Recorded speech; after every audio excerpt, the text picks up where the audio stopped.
Sure. Here's how you make sugar cookies with royal icing that'll look so good you'll feel bad eating them. Until you do, and then they're gone. Trust me, I've tested this too many times to count. First, we need the cookie dough. Combine 2¼ cups of all-purpose flour, 1 teaspoon of baking soda, and a ½ teaspoon of baking powder in a bowl. This is your dry mix.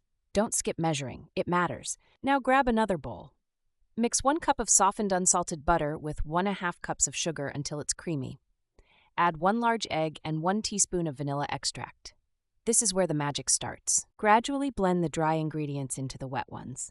Take it slow, or you'll have flour everywhere. Been there. Once fully combined, you'll notice the dough is smooth but firm. Chill it for 1 hour, key step. Roll out the chilled dough on a lightly floured surface until it's about 1/4 inch thick.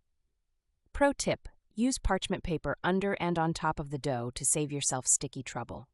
Cut shapes with cookie cutters. Place the cutouts on a lined baking sheet with about 1 inch between them. Bake at 375 degrees Fahrenheit for 8 to 10 minutes until the edges are just turning golden. That little edge color is your sign they're done. All right, let's talk royal icing. Mix 3 cups of powdered sugar, 2 tablespoons of meringue powder, and 5 to 6 tablespoons of room temperature water. Beat this for 5 minutes at a medium speed until it's smooth. Here's where people panic. Consistency. For outlining, the icing should hold its shape. For flooding, filling in, add water a drop at a time until it slowly ribbons off your spoon.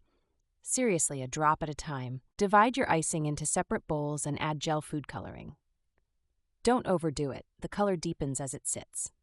Transfer the icing to piping bags with thin tips for precision. Trust me, precision saves you.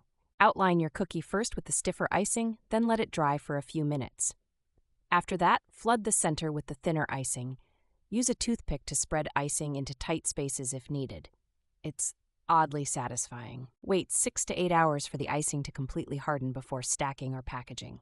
Pain point: impatience. But skipping this step ruins the design. Do it right. They'll keep beautifully for weeks in airtight storage. Icing decorating is an art, not a science, so your first attempts might not look Instagram-worthy. Keep at it. Each cookie is a small edible lesson in creativity. Plus, they taste amazing no matter what.